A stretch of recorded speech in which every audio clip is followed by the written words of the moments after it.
Hello, hello. Second last presentation of the day, everyone, so well done. Keep up. I was walking up and down the corridor earlier, eyeing up those chocolate donuts. I really shouldn't have one of those donuts. But in the end, I was like, I'm going to walk back to my hotel. I can justify having a donut. So I think the little sugar rush has kind of helped see me through to the end of today. So thanks again for your time. I was back home in Ireland a couple of months ago, and it's almost kind of like an annual tradition where my mother will kind of sit me down and say, "Can you tell me what you actually do again?" And sometimes she gets it, and other times not really. How I've taken to summarizing it for her now is, I help organizations understand the technology risk in their environment and stop threats. It's like, oh, I actually understand that. And it's a little analogy that I've been using a lot over the last number of months. And I describe it in terms of a coin, two sides of the coin: risk, threat. Threats are sexy. Everyone loves talking about threats. But what about risk? Risk is kind of like the red-headed stepchild. That vulnerability backlog. What are you doing to actually dial that down? And that's boring, laborious work. Nobody loves talking about that. So what I'll really touch on repeatedly over the next 10 minutes, risk, threat. The foundation of my presentation is really this quote from Gardner: 60% of organizations remain actively using remote threat disruption and containment capabilities delivered directly by MDR providers, and that'll be by 2025. My experience in the Philippines over the last number of months is we're well on track for that 60% figure. But what a lot of organizations are missing is that MDR was kind of like an evolution of that legacy managed security, where it was kind of like send us some logs, we'll send you some alerts, but it was quite basic. When we look at the industry landscape today, it'd be more accurate to look at MDR from an MPDR, managed prevention, detection and response.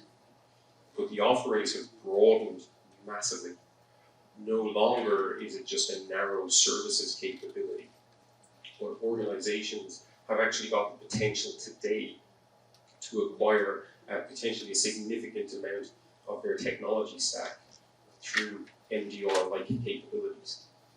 But also when we look at MDR providers out there today, there's a very, very broad spectrum. Some of them are effectively managed endpoint detection and response. Others are a little broader, perhaps managed XDR.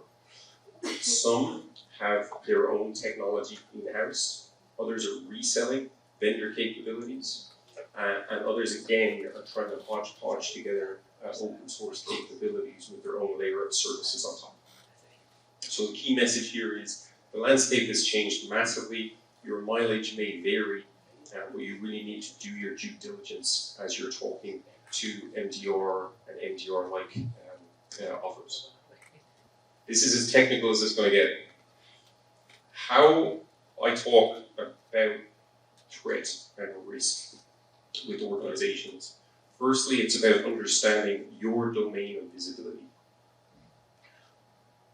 From your endpoint right through to your network, your cloud, are you getting good enough visibility from all of those different aspects? Potentially forensic level visibility from your endpoint, from your cloud instances. But also, what kind of enrichment are you able to get from your third-party providers through APIs? And a few of the previous speakers touched on this quite well in terms of open ecosystems and partnerships. How are you getting out all of this data? Are there caps in terms of the amount of data you're able to ingest and the duration that data is retained for? When you look at providers, what kind of community intelligence are they able to contribute to that visibility? And at Rapid7, we're quite, I suppose, lucky, but also unique in that We've got over 300,000 active users globally of Metasploit. We've got tens of thousands of users of our Velociraptor DFIR tool, providing really, really rich telemetry and giving us a very strong indication of where emerging threats are coming from. Thirdly, external intelligence. And this is outside of your domain of visibility. So how do you know if your intellectual property has been potentially compromised and is for sale on the dark web? How do you know if someone is typo squatting on a similar domain to yours? Bringing all of this together into that single consistent platform to normalize all of the data, coupled with 24/7 with 365 SOC operations, with very specific people capabilities to understand the threats that are within that data. There's a potentially big gap in the experience and capabilities of folks across job titles like threat hunters, malware analysts, and IR consultants. But ultimately, these are all kind of like the inputs, they're the capabilities. What are the outputs? What are the outputs? And particularly for security officers, what we like to talk about is the risk side of things. How are you getting an enterprise-wide view of the risk across your estate? And how are you able to report that to your senior leaders? Transparency and accountability. Is this a black box from a provider, or is it a coherent tech stack that both the end user and the tech provider is working from? Do you have access to all of the products and the capabilities within this offer? The people and the process. We talk a lot about threats and risk, but not enough about automation. Just a couple of weeks ago, I spoke with our SOC leader for the region, and he gave an example of a recent customer breach where from the moment an end user clicked a link on a phishing email to complete ownership of their domain controller, 35 minutes. So unless we've got strong automation to reduce the noise, it's going to be very, very hard for a human to defend against an attack like that. And then just lastly, bringing these together from a programmatic perspective. You don't want to be playing whack-a-mole with the latest threats or with the latest vulnerabilities. How are you more strategically addressing these in your environment? So coming back to kind of the MDR, what we've seen historically, too many organizations focusing on the response. Where's a threat? Let's maybe do a bit of investigation, send an alert over to the customer. There might have been some initial baselining prior to deployment, but the focus is very much on response. How we describe that is, it's more a case of reacting than responding. And sadly, over my many years around the region, I've met more and more organizations, many of whom they don't even look at the alerts coming from their MDR provider. In some cases, the formatting is so bad, they can't actually extract any useful data from the alerts. In other cases, they're getting hundreds of alerts every single day. And that speaks to the over-focus on threat. Of what value is an MDR offering if we're getting the same types of alerts every day, every week, every month? There's something greater that needs to be investigated. And that's where you need to come back and look at the risks. What Rapid7 are doing today, we're helping organizations understand the risk in their environment. And think of this as that kind of funnel graphic that you regularly see.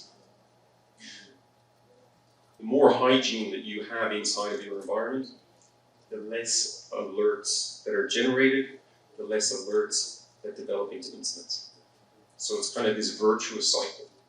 And so what we've seen with organizations that have deployed our MDR and our vulnerability offering solutions is that over time, the MDR service sees less and less alerts, to the point where they might see a handful per month.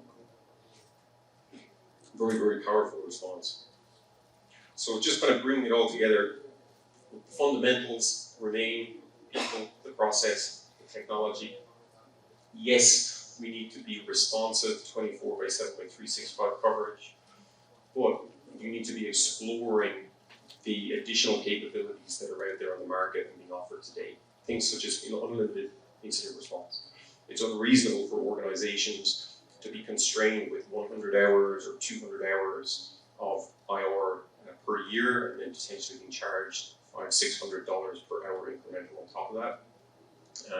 So go talk to providers that can give you that assurance of unlimited incident response. On the risk side, understand your environment. It's not going to be easy, it's not going to be pretty, but you need to know the level of threats, the level of vulnerabilities within your environment. Because without that baseline, you won't be able to measure, you won't be able to improve.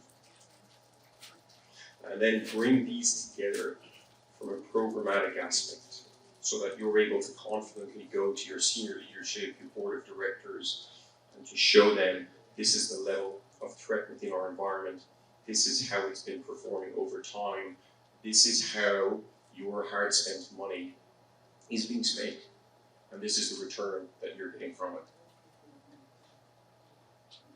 And just lastly, focus on the outcomes. Hold your providers accountable. You know, in my experience, too many times over the history of the security industry, vendors effectively throw products or services over the fence to the customers, and it's all on you to try and get value from that. Hold your vendors to account, making sure that you're getting good artifacts from them from a reporting perspective, but also baseline yourself against your peers and the industry in terms of things like CIS benchmarks. With that, I thank you very much for your time. Feel free to drop me a note if you ever want to talk about anything security related. It's a real passion of mine. I think the industry has come a long way over the last number of years, but we've got some very exciting years ahead of us, and interested to see how things play out in the Philippines over that time. So, thank you.